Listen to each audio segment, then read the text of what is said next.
This is Bob Oliphant from the Westford Historical Society and Museum, bringing you Episode 9 of the Westford Wardsman podcast. The Westford Wardsman was published in Turner's Public Spirit, a weekly newspaper in Ayer, a century ago. I've been publishing extracts from the Wardsman in the Westford Eagle since January 2008 in the weekly Museum Musings column.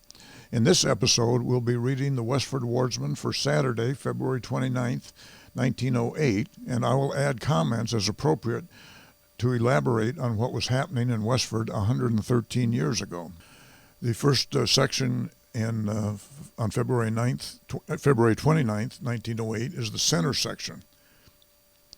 Mrs. Houghton G. Osgood's birthday happens to come on Valentine's Day, and a congenial group of her village friends remembered this happy coincidence and went down and spent the afternoon at her pleasant home. A valentine in the shape of a beautiful bunch of carnations was presented, and music, refreshment, and merry sociability were much enjoyed. Mrs. Houghton would have been 32 years old in 1908. Alonzo H. Sutherland's many friends regret that he is very sick at his home with grippe, complicated with pleurisy. Lon is too busy and useful a man in the community not to be seriously missed. A delegation of 12 from the Congregational Society attended the Christian Endeavor Convention at Ayer on Washington's birthday. At the Sunday evening service led by L.W. Wheeler, the fine addresses were reviewed by those who attended, and the general features of the convention were discussed, making an interesting meeting. Miss Gertrude Fletcher gave a concert with her talking machine, that is, her record player, last week Friday afternoon to her village friends. The machine is of the best and the records likewise, and the program was much enjoyed. It was given in the interests of the finances of the First Parish Society, and a goodly collection of dimes was the result. With the same object in view, Mrs. A. H. Sutherland gave an afternoon whist party on Saturday with good results socially and financially. I might add that a lot of these old phonograph records are now available online. If you do a Google search on old phonograph records, you can probably find them. Mrs. Frank C. Wright, on her regular trip to Lowell last week Tuesday, had the misfortune to slip and fall down a flight of stairs, causing painful bruises and considerable injury to one knee. Dr. Blaney cared for her injuries and made her as comfortable as possible. This catastrophe was particularly unfortunate, for the following evening her youngest son, Warren, was to be married in Lowell to Miss Alice M. Gagnon, but with plucky determination characteristic of her, Mrs. Wright, with Mr. Wright, drove to Lowell and attended the wedding. The snowstorm was so severe on the home trip that it took several hours. Mrs. Wright was able to be at her accustomed place in the secretary's chair the following evening at the Grange, but Mr. Wright remained at home, and both feel that the first wedding in the family, an accident, and a severe snowstorm were altogether too close together. The wedding was a very pretty affair. The bride's gown was pale blue, and she carried a large bunch of sweet peas. Her sister, Miss Belle Gagnon, was bridesmaid and wore white silk muslin and carried a bouquet of pinks. The best man was Arthur Stimpson. The young couple were the recipients of many beautiful presents. The Whitehall Manufacturing and Company employees, where Mr. Wright is employed, presented a beautiful leather couch, silverware, cut glass, linen, a handsome chiffonier, and various sums of money were also given the young couple by their friends. The Page Company catered, after which the bride and groom departed on a wedding tour. Warren's friends in his native town wish him a happy and prosperous married life. The next section is the Grange section. At the Grange last week, Thursday evening, the capable lecturer, Mrs. C. A. Reed, had arranged a most attractive program, one with a distinctly literary flavor. The subject was, quote, "In Bonnie Scotland," end quote, and those members in the Grange of sturdy Scotch ancestry, of whom there are quite a number, must have especially enjoyed the program. It was to be regretted that Mr. Bailey was absent from town and could not give his paper, Scotland Before the Reformation, but Mr. Marshall, who was a native of Scotland, presented his subject, Scotland After the Reformation, using Robert Burns as a sort of central figure. As only a native Scotchman could, he quoted many passages from Burns in the genuine dialect. The Scotch ballads were much enjoyed. Following is the program. Selection by the Grange Orchestra, Bonnie Briarbush, Mabel Miller at the piano, Everett Miller at the violin, Arthur Blodgett, cornet. Song, Mrs. W. L. Woods, My Heart is Fair for Somebody. Address, Reverend C.P. Marshall. Quartet, Foss, Hildreth, Reed, Boynton. Annie Laurie. Some Scotch dishes and a few customs. Mrs. L. W. Wheeler. Song, Scotch ballad, Ruth Miller. Duet, When Ye Gang Away, Jamie. Mr. and Mrs. C. A. Reed. Scotch reading, The Relief of Lucknow. L. W. Wheeler song, Jessie Dream, by E. G. Boynton. Grange Orchestra, Blue Bells of Scotland. The newly purchased U.S. flag, a fine 6 by 10 foot affair, draped the altar. Mrs. Reed would like the material for the next issue of the Grange News to be original, not so much in the nature of a scrapbook as the last issue. Let the members get busy with pencil and paper and their wits and contribute a few bright, readable articles. The next section is the Tadmak section. Owing to some of the members being busy with preparations for the Unitarian banquet, the attendance at Tadmak Club was not quite so good, but those present enjoyed a most pleasing and instructive program. It was in charge of the Nature Study Committee, with Miss Clara Fisher as chairman. Miss Fisher started with the beginning of the year going daily to Lowell, where she has charge of the law library at the courthouse. Therefore, it was impossible for her to be present, but she had secured some good substitutes for the subject, birds. The first speaker was Miss Emily F. Fletcher, who understands the birds so well and has had much success as an amateur taxidermist. She had brought many of her specimens to the hall and arranged them attractively to illustrate her talk. She said in beginning that the birds she was to talk about were the native land birds of Massachusetts. In fact, just the familiar feathered friends we have with us every season. A brief exception to this was a sketch of the loon, duck, and heron, with fine specimens of each. Miss Fletcher gave many interesting facts about our native birds, their usefulness and beauty, their habits and sagacity. Miss Loker gave a charming account of the ruby-throated hummingbird, which had its nest in an apple orchard at Providence Farm, where she lived, and exhibited the tiny nest secured after the birds had gone. Mrs. Charles L. Hildreth closed the program with a well-written paper on, quote, the causes of decrease of birds, end quote, and gave some encouraging facts of the effort being made to stop this decrease. Owing to the length of the program, quotations in answer to the roll call were omitted.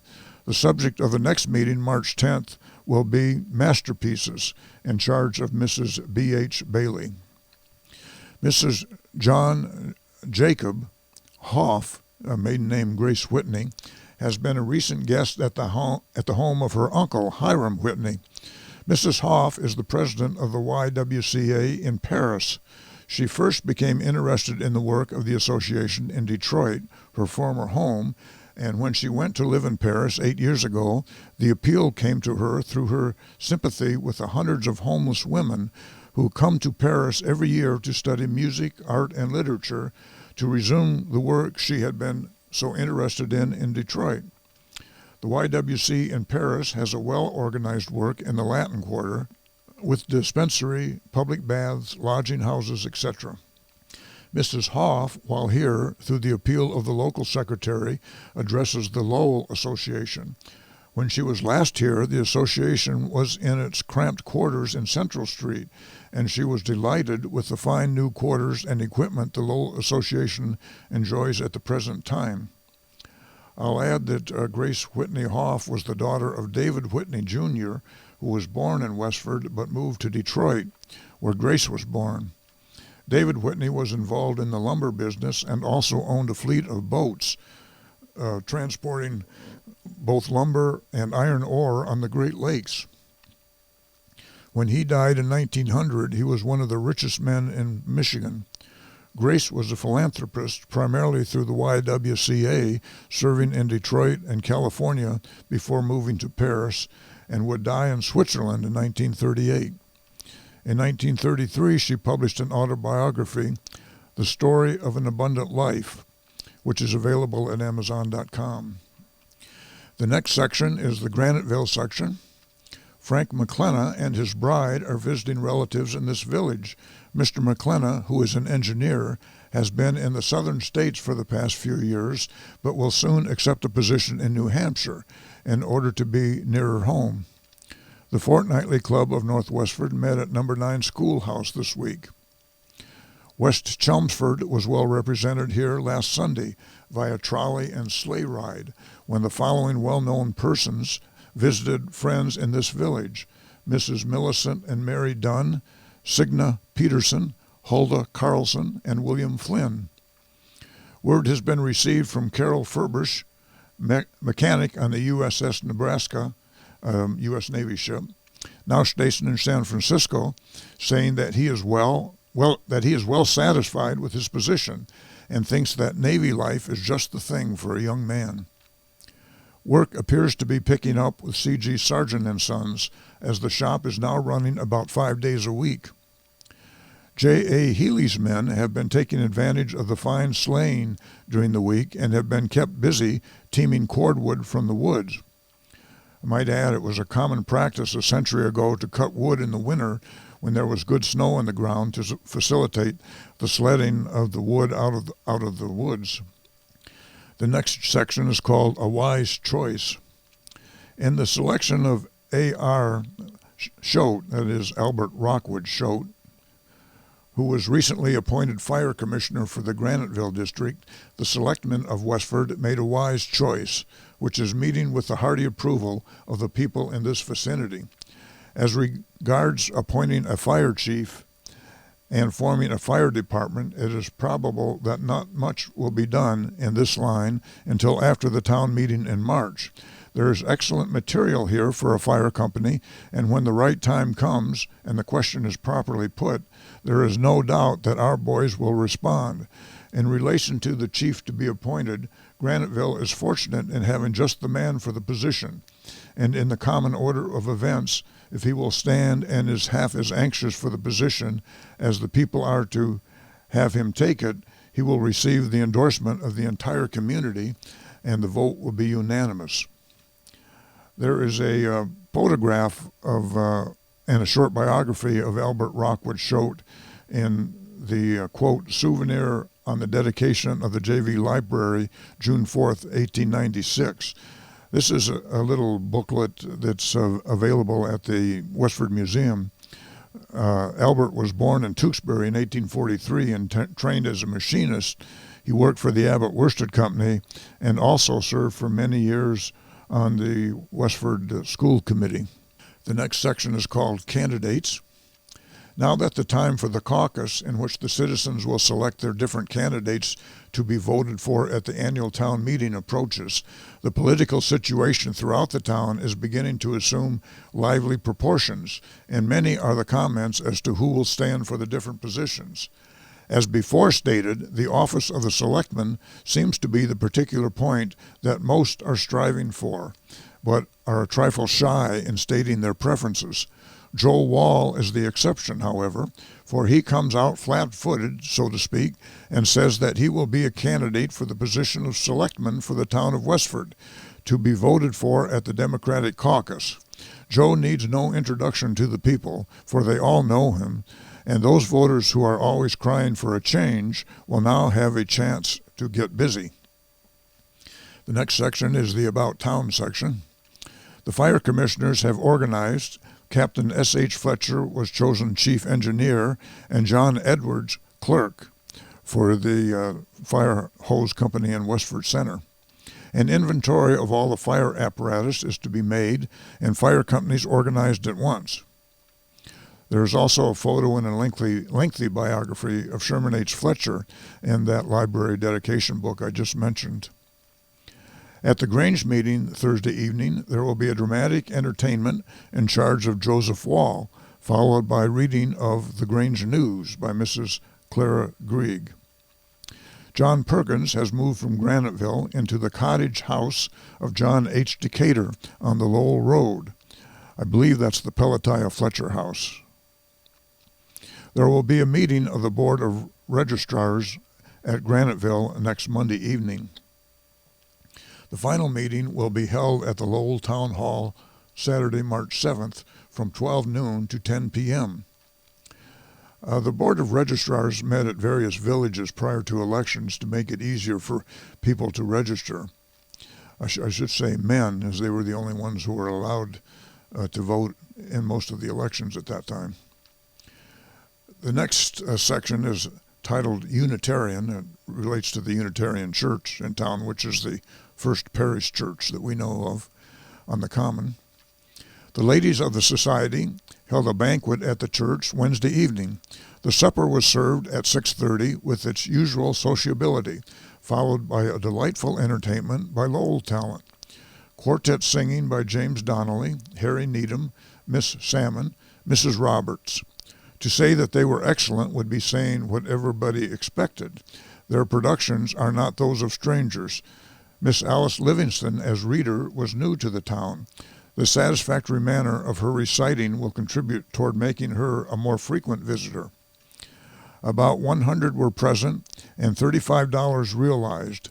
The entertainment was in charge of Mrs. O.R. Spalding, Mrs. H.V. Hildreth, Mrs. A.W. Hartford, Mrs. Carrie Woods, and Miss Agnes Balch. That's the news in Westford for the week ending February 29th, 1908. Thank you for listening, and thanks to Nick Woodbury of WestfordCAT for providing technical support. You can find transcriptions from the Westford Wardsman at the Westford Historical Society's website at museum.westford.org, or visit the Historical Society's Facebook page for more Westford news from a century ago. This is Bob Oliphant, and I hope you will join us for next week's Westford Wardsman podcast. Thank you.